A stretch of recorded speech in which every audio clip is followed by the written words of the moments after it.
Alrighty, so I know it's been a while since I've been on here, but I figured I'd throw together a little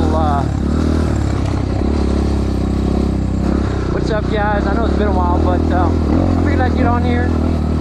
It's been gosh, I guess I posted my last video in March or so it's been quite a few months that I've had this X Pro here, and I figured I'd just show it working around the trails a little bit, kind of show you what I'm talking about, what I'm riding.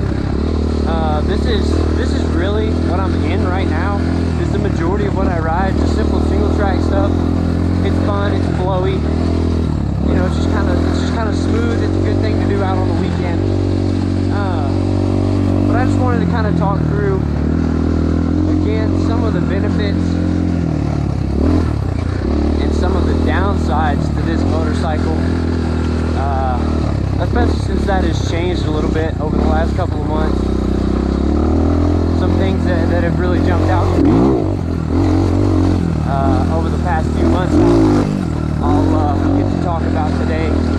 I'm going to try to keep this a nice peaceful ride, not do anything crazy, but it seems like every time I switch this camera on, I want to try to do something stupid to make myself look cool and end up in the dirt most of the time. But I guess we'll see how it goes.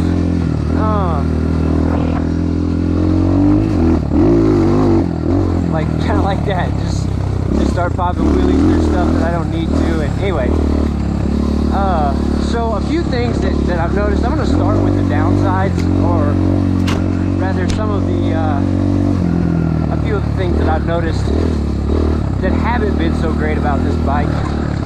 I've noticed that, like I said previously, some of the metal components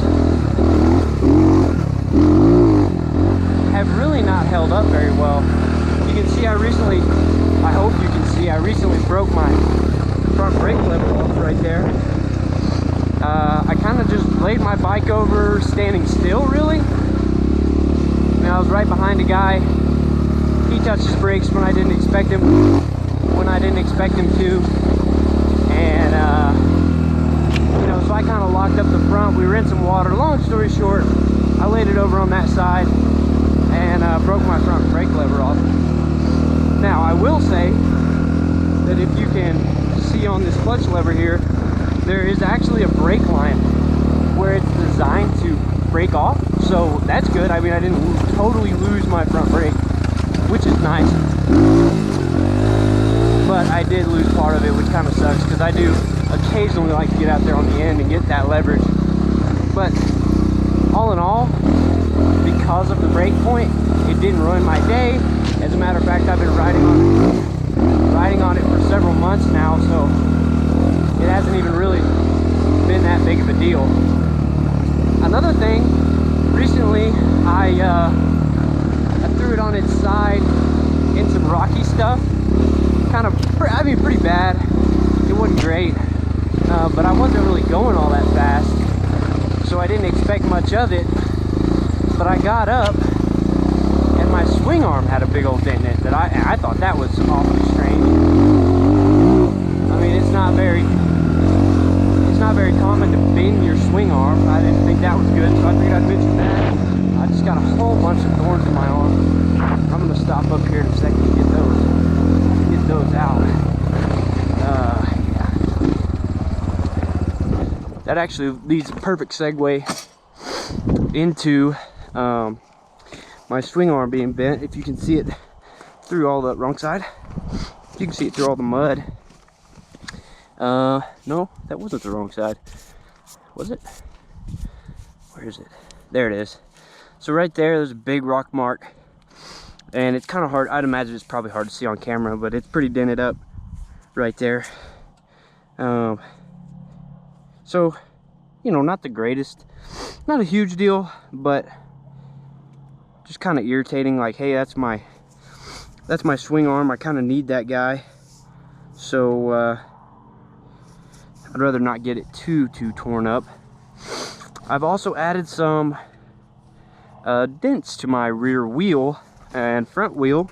I had already mentioned that those are really soft, But that was a low tire combined with wheeling up onto a rock.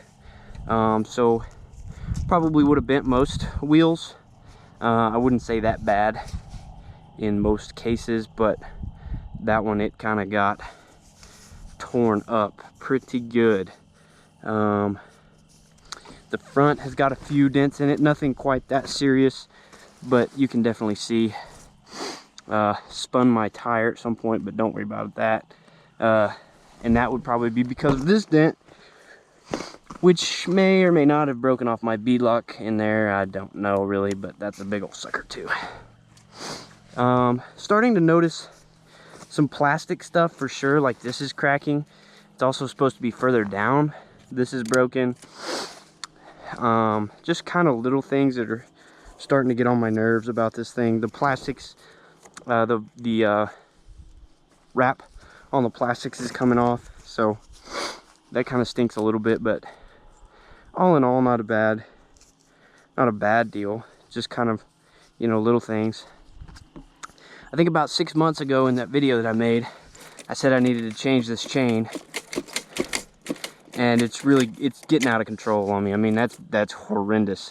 Never ever let your chain get like that, but do as I say, not as I do, I think would be the best analogy there. Still been riding it a lot for sure. I put a lot more hours on it since the last time that I posted anything about it. And it really hasn't gotten all that much worse for wear. It's still plenty of bike for me. I still enjoy it. Don't get me wrong, I have definitely been thinking about moving up to another one. But, you know, it's still more than enough bike to come out, ride with your buddies, ride by yourself, whatever you want to do. Just have a little bit of fun out here. You know, you got to start somewhere, and this really, still in my opinion, is not a bad place to do it. And that's kind of I'm kind of moving into some of the pros, I guess, which is, hey, if you do some routine maintenance and you really kind of keep up with this thing, it's going to last you, I would say, a solid 2 years minimum. And I can tell you that from experience, not just from me wanting to bullshit or anything. You know what I mean? I mean, I've been riding this thing for, let's see, close to 1.5 years now, I believe, is what it's been. Don't quote me on that for certain, but it's been close to that, and I think it's got another 6 months to 1 year left in it, and I ride the dog crap out of it. I ride it weekly. I mean, every single week I'm on this thing. Majority of the time, more than once a week. So that should show you, you know, it's durability, especially if you're a beginner rider, really should not be your concern with this motorcycle specifically. Now, could you get a lemon? I'm sure. And by lemon, I just mean a bike that kind of doesn't perform with, whoa, I'm gonna mess that up in there. Doesn't perform how you think it's gonna perform. Really just kind of doesn't keep up with the standard that the bikes have set. And with that being said, not only could you get a lemon, I could have just got a really good one. That is a possibility. Although I don't really think that's what happened, because I've seen plenty of people with these things that, man, why didn't it downshift? I've seen plenty of people with these things that it doesn't really bother them on a reliability, you know, in a reliability way.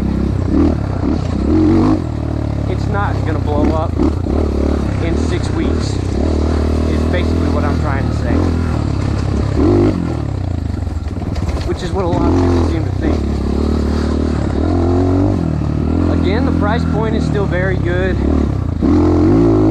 haven't looked since I bought this one, but I can't imagine they've gone up all that much. I would say anywhere up to $2 grand, honestly. This would be worth the money. And I paid $1,400 for mine. So, I mean, they've got a long way to increase before they are really out of the worth it or not spectrum. Again, they still have an advantage over used bikes because you're getting a bike with a warranty. You're getting a bike that nobody else has been on and set up wrong or torn up or anything like that. So that's an advantage of that. A disadvantage of it not being a used bike is you will occasionally get old used gear from whoever you're buying the bike from, which can be really nice. I had a buddy who got a helmet and a pair of boots and a jersey and I think a couple pair of pants that were all actually his size. He just got super lucky. I wouldn't call that the norm, but it is definitely an advantage that it could happen and can happen if you buy a used bike. That's not good.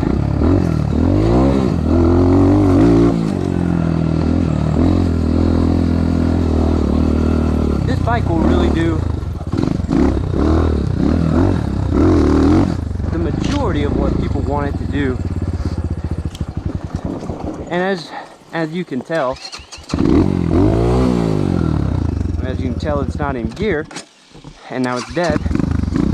As you can tell, this is not light terrain out here where I ride. This is relatively, this is relatively, you know, serious stuff.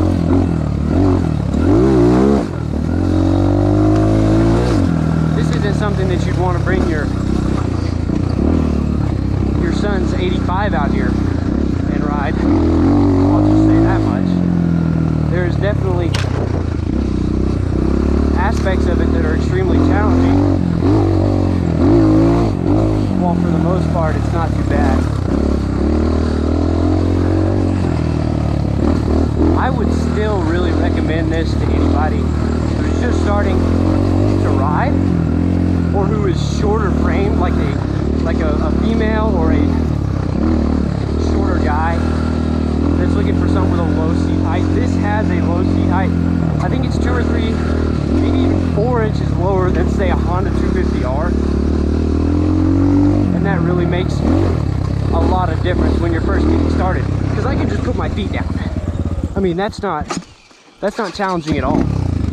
I can put both feet on the ground. I'm 6 foot tall, about kind of in a hole here. This is not a good spot, but I can put my feet down and stand up off the seat and not really have a problem. So if you're a little bit shorter, say 5'6", 5'4" range, this is going to really have an advantage over those bikes that are even taller than this.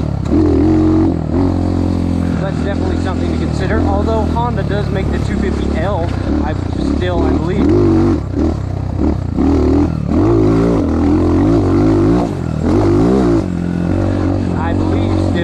Which is also a shorter bike, but don't quote me on that. They may have stopped selling that. I'm not really sure.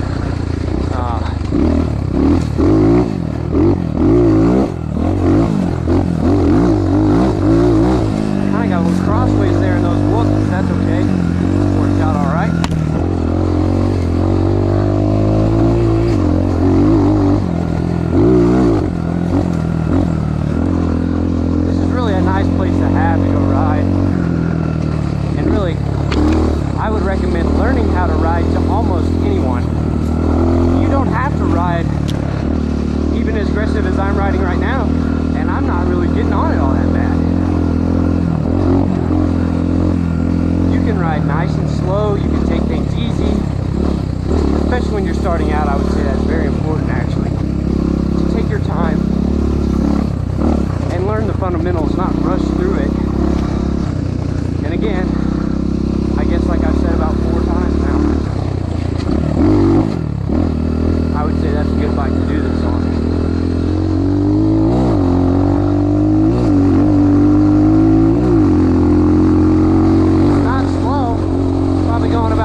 really start to get some, hey, when I'm going 30 miles an hour, I don't want to drag my front tire through that. So I can lift the front wheel up really when I need to.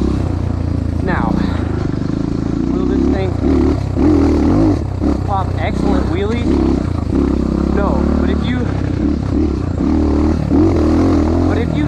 drop down and push your weight into the foot pegs and dump the clutch and say half throttle in like first or second gear or third gear, it's going to pick the front wheel up, or at the very least make it a lot lighter. And that practice comes with time. But then you don't have to drag your front wheel through crap like straight up and down rocks that are like that, which is a really nice. It's nice that it can do that. It's not so doggone slow that you're just gonna be out here like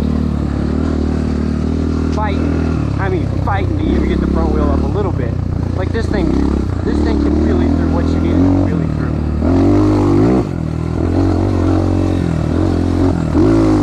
Kind of like that. I don't know if you can tell right there, but I just picked the front wheel up about 4 inches. Never touched my front tire. Bunny hopped off the back wheel and hardly felt anything. I had to do so much less work and got so much less force on my hands than I would have had to do if I had just left the front wheel down and drug it. Because then I eat that all to my forearms. And that may not seem like a lot that one time, but it starts to add up even if you're in the perfect riding position. I've got to add that caveat. I don't care how good of a rider you are. If you can't get up over some of that stuff, you're gonna feel it. And I mean, that's just a fact. It'll just slowly start to build on you really bad. And you'll feel it in your hands, you'll feel it in your forearms. Anyway, I'm kind of getting off on a tangent here. Back to the bike. I would say still a very good value for the money. I would still buy one. I would still buy one if I was in a similar situation to the one that I used to be in, which was new to the sport, fairly young, didn't have a crap load of money, and I was looking for something that I wanted to just get out and learn on.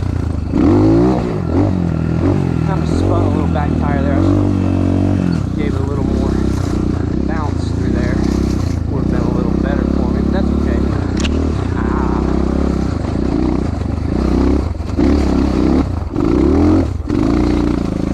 And sometimes that bottom end right there that I was dealing with, when I kind of got myself in a bad situation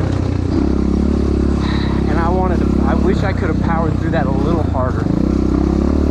But I couldn't, because I would have stalled the bike more than likely. And I don't know, it might bother some people, but it's kind of become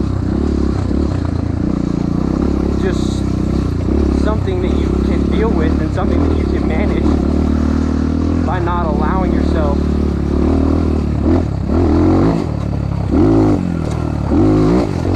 to get in those occasionally sketchier situations.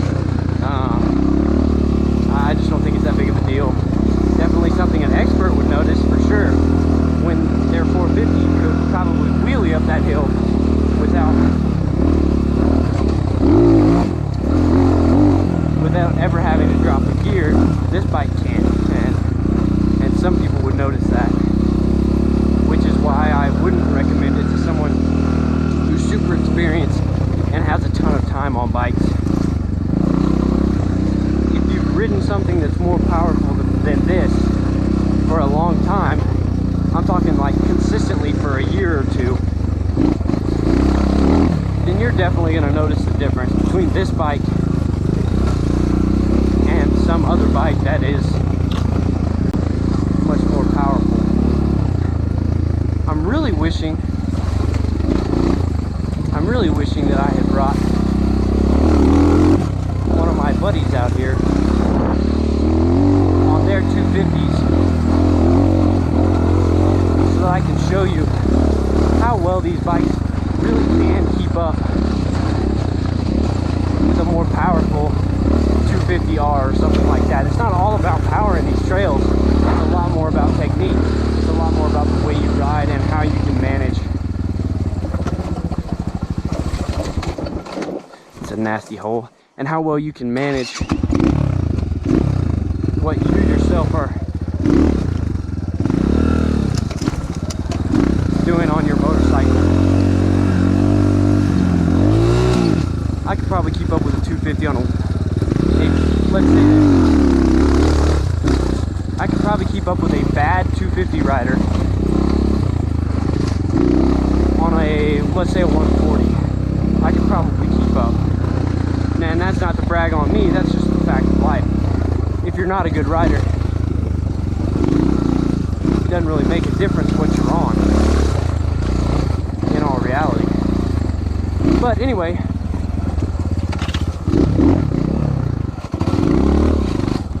I'm kind of back here in some of this harder stuff, so I'm going to focus for a few minutes, and I just kind of let the bike speak for itself. And I guess the last thing that I've got to say is, if you've got any questions about the bike, let me know.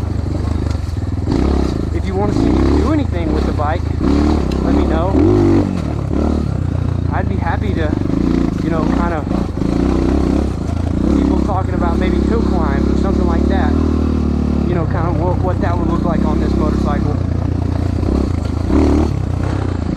And if you're interested in that, let me know, and I'll definitely see what I can do. But I'm gonna shut up now,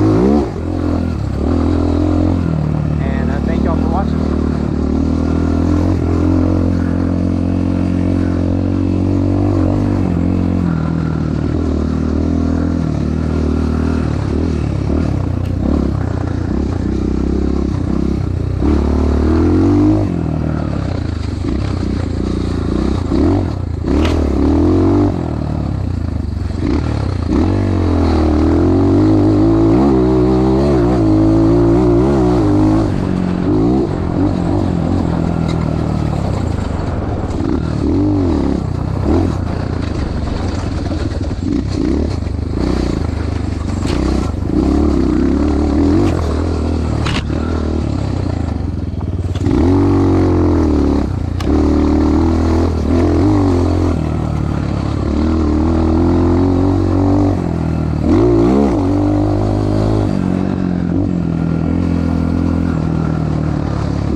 That's why I don't ride my bike up on my ramps, I guess.